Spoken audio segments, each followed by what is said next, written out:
They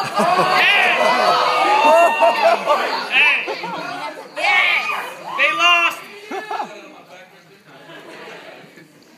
All right, so for those of y'all who don't know me, my name's Tyler Williams. I'm a junior at Corsicana High School. I go to Calvary Worship Center. Woo! Come on, man, that was weak. All right, we got it again. Anyway, I'm in the worship band there, play guitar. I was asked to give my testimony tonight, but here's the deal. I can't stand up here and tell y'all that I was addicted to drugs or I slept around. That's not me. That never has been me. That never will be me.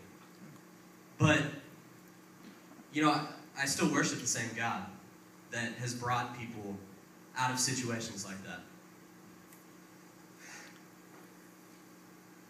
You know, they talk about testifying and how, you know what you're going to say and then you get up there and you forget. Never done that before. That just happened right now. I just went blank.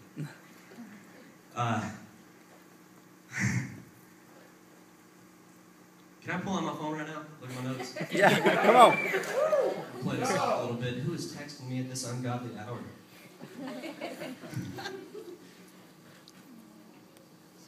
All right. All right.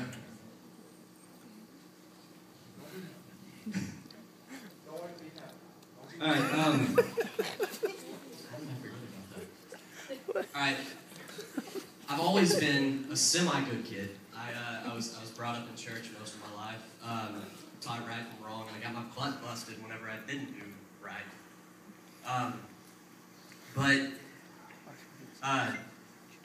We stopped going to church after a while, and then we started going back. I think shortly after my grandpa died, which that was one of the hardest things I've ever had to go through. And I always knew that there was a God, and that God sent a son, and that's why we go to church. But as we got back into church, and I started to learn more about this God that sent his son, and whose son went through all this pain and suffering, and he was spat on, he was beaten, bruised, whipped over and over and over and over and over again.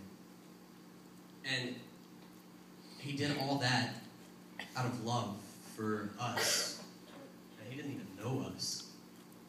I mean, he knew us, but we weren't even alive then. He did this so that we could be here tonight. Guys, because if Christ hadn't laid his life down on the line, we wouldn't be here tonight.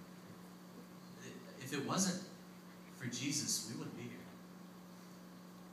And so the more I learned about that, the more I wanted to get into the Word and learn about God, because he gave so much for me.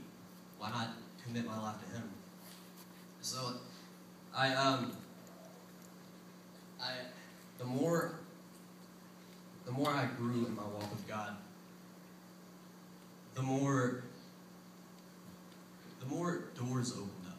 And I never thought that I would be really anybody, but there's more and more doors opening up every day for me to be a leader in this town. And it's just amazing to see how God's working in my life. But guys, the only thing that's uncertain to me right now is my future. I mean, I'm a junior in high school. I graduate next year. There's so many questions that need to be answered. Where am I going to go to college? How am I going to pay for college? And I mean, it's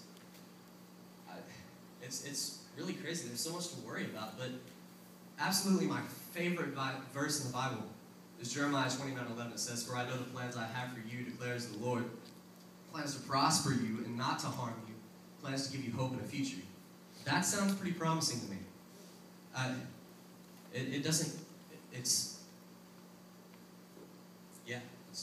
That's pretty promising.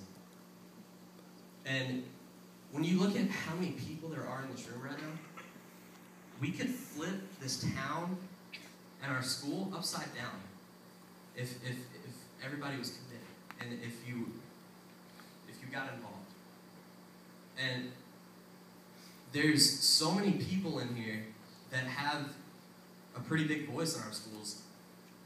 We could flip our school upside down. I mean, do you guys realize how I really don't even know how to put it. It's just, if you have faith, I mean, if you put your faith in action, that's a better way to put it. If you put your faith in action, it's amazing what God will do, and I've experienced that firsthand. I really don't even know what else to say. That's pretty much all I got. But guys, God's made such an impact in my life, and I want to encourage you, if there's anybody in here tonight that has not made the decision to give their life over to God, do it. It is absolutely the best decision you will ever make. Amen. Thank you, guys. All right, way to go, Ty.